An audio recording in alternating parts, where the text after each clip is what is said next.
Assalamualaikum warahmatullahi wabarakatuh. Perkenalkan, nama saya Siti Fadilat dengan NPM 212151025 dari kelas 2021A, Prodi Pendidikan Matematika Fakultas Keguruan dan Ilmu Pendidikan Universitas Siliwangi. Video ini dibuat untuk memenuhi ujian tengah semester Teknologi Informasi Komunikasi dan Media Pembelajaran yang diampu oleh Dr. Andes Hong 15, SPD MPD. Pada video ini saya akan tutorial mengenai media pembelajaran berbasis manipulatif tradisional. Yang saya gunakan yaitu ada dua media, yaitu yang pertama saya akan menggunakan number grid abacus, kemudian yang kedua tutorialnya saya akan menggunakan papan multifungsi. Selamat menyaksikan ya teman-teman.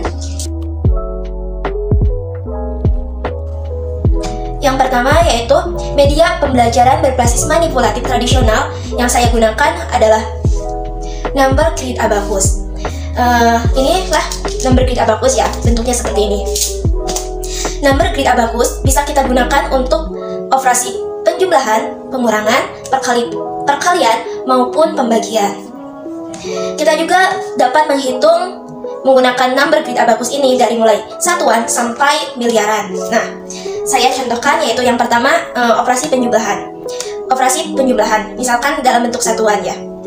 1 ditambah 1 sama dengan 2. Kemudian 2 ditambah 2 sama dengan 4. Nah, 1, 2, 3, 4. Kemudian 4 ditambah 4 sama dengan 8. Nah, itu merupakan operasi penjumlahan. Sekarang ya, kita beralih ke operasi pengurangan. 8 dikurangi 6. Nah, 8 dikurangi 6 ya. Hasilnya itu adalah 2. Kemudian 2 kita kurangi 1. Hasilnya adalah 1. Kemudian langkah selanjutnya yaitu operasi perkalian. Nah, 4 dikali 2 hasilnya berapa? 4 dikali 2. 4-nya itu ada 2. Berarti gini ya. 4-nya ada 2. Berarti 4 kali 2 hasilnya itu 8. Nah, seperti ini ya. Nah, atau kita kalikan 2 dikali 4 ya. Berarti 2-nya itu ada 4. 2 dikali 4 hasilnya 8. Kemudian kita beralih ke operasi pembagian. Nah, operasi pembagian yaitu kita buat contohnya yaitu 4 dibagi 2 hasilnya berapa? Nah, kita mohon maaf ya, 8 dibagi 2 hasilnya berapa?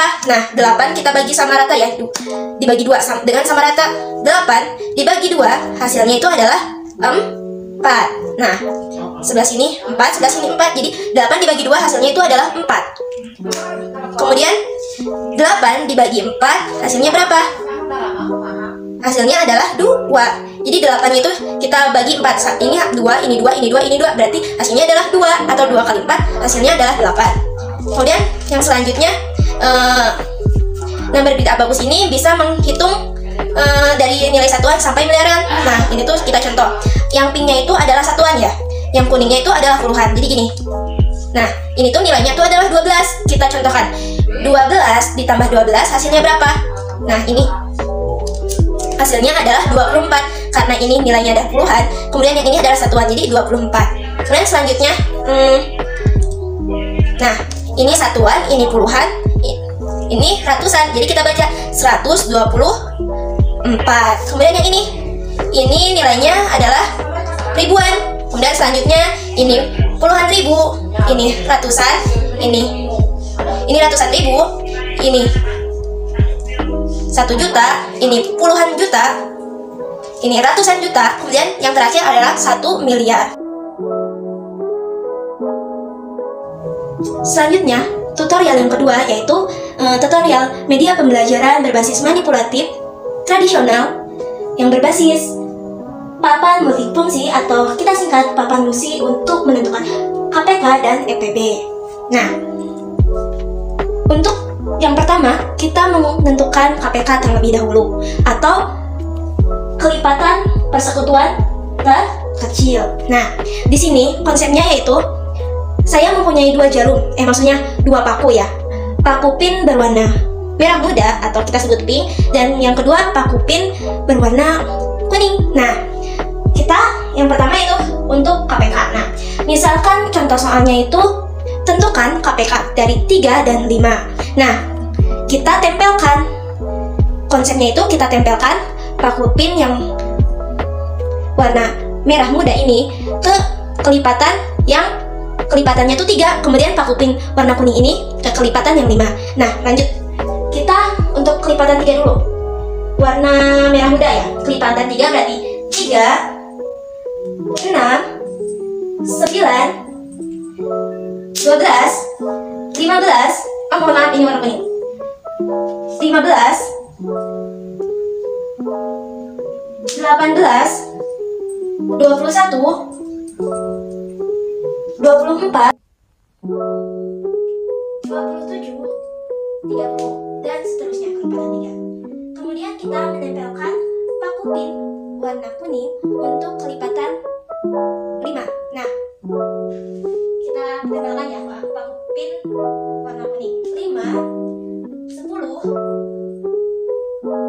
15, 20, 25, 30, 35, 40, 45, 50. Nah, untuk menentukan KPK, kita lihat jarum pin yang tertancapnya itu banyak. Ya, di sini jarum pin yang tertancapnya banyak ada di 15 dan di 30. Nah, ada 2 ya. Nah, karena ini adalah kelipatan faktor terkecil, maka kita cari di antara ini yang terkecil, yaitu 15. Maka KPK dari 3 dan 5 adalah 15. Nah, dari soal cerita tadi, kita bisa menyimpulkan atau membedakan antara KPK dan EPB. Nah, untuk KPK, kita bisa membedakan bahwa KPK itu biasanya dalam soal cerita itu menggunakan kata sekali lagi, persamaan, bersama-sama, dan bersama lagi. Nah, kita kerjakannya yang barusan soal ceritanya, yaitu kita simbolkan untuk mencari KPK dari 4, 8, dan 6. Nah, kita untuk kelipatan 8, kita menggunakan paku berwarna pink. Kemudian untuk kelipatan 4, kita menggunakan paku warna kuning. Dan untuk kelipatan 6, kita menggunakan paku berwarna putih. Nah, kita lanjut ya ke soal, yaitu mencari KPK dari 4, 8, dan 6. Nah, untuk kelipatan 4, pakunya berwarna kuning. Yaitu yang pertama-tama kita mencari kelipatan 4, yaitu kelipatan 4 ya. Yaitu 4, 8, 12, 16, 20, 24, 28, 32, 36, 40, 44, 48. Nah, kemudian kita cari yang kelipatan 8-nya. Nah, kelipatan 8 menggunakan paku berwarna merah muda. Kita cari kelipatan 8 itu 8, 16, 24, 32, 40, 48. Nah, kemudian kita cari untuk kelipatan 6-nya. Kelipatan 6-nya yaitu kita menggunakan paku pin berwarna putih. Nah, kelipatan 6-nya yaitu 6, 12, 18, 24, 30, 36, 42, 48. Nah, karena di sini kita lihat ya, paku pin mana yang paling banyak atau tertancap paling banyak, yaitu di antara yang pertama yaitu 24 dan yang kedua adalah 43. Nah, karena ini merupakan KPK atau kelipatan persekutuan terkecil, maka kita pilih di antara 24 dan 48 itu yang paling terkecil angkanya, yaitu 24. Maka kita simpulkan bahwa KPK dari 4, 8, dan 6 adalah hasilnya itu adalah 24. Kita lanjut untuk mencari EPB menggunakan papan manipulatif, yaitu papan musi. Yaitu kita lanjut ke contohnya, yaitu tentukan EPB dari 12 dan 16. Nah, di sini saya akan menggunakan paku pin berwarna merah muda untuk angka 12 dan paku pin berwarna kuning untuk angka 16. Nah, kita tancapkan ya. Paku pin berwarna pink atau merah muda untuk angka 12 dan paku pin berwarna kuning untuk angka 16. Nah, pertama-tama yaitu kita menentukan angka berapa saja yang dapat membagi 12, yaitu kita tandai dengan paku pin berwarna merah muda, yaitu angka 1, angka 2 yang bisa membagi 12, yaitu selanjutnya angka 3, angka 4,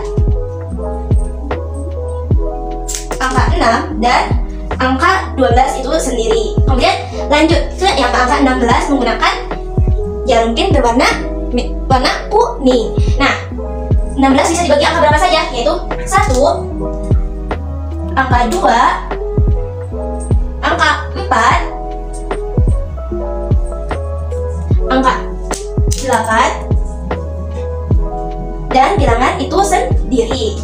Nah, kemudian kita lihat di sini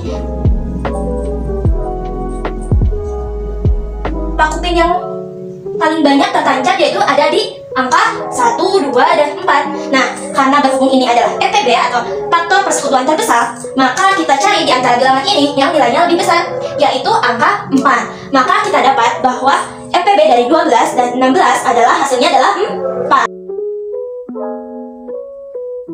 Nah, dari soal tadi diketahui bahwa ada 36 perempuan dan 24 laki-laki. Kemudian berapa kelompok yang dapat dibentuk dari 36 perempuan dan 24 laki-laki. Nah, kita misalkan yang perempuan itu adalah warna pink ya, jarum pin warna pink atau merah muda. Kemudian yang laki-laki itu jarum pin warna kuning. Nah, yang kita cari itu dari EPB dari 36 dan 24. Nah, 36 kita menggunakan jarum pin warna merah muda, kemudian dengan yang 24 menggunakan warna kuning. Nah, yang pertama-tama kita tentukan dulu 24 bisa dibagi angka-angka berapa saja, atau angka berapa saja yang dapat membagi 24. Itu kita tandai dengan jarum pin berwarna kuning, yaitu yang pertama 1, 2, 3, 4, 6,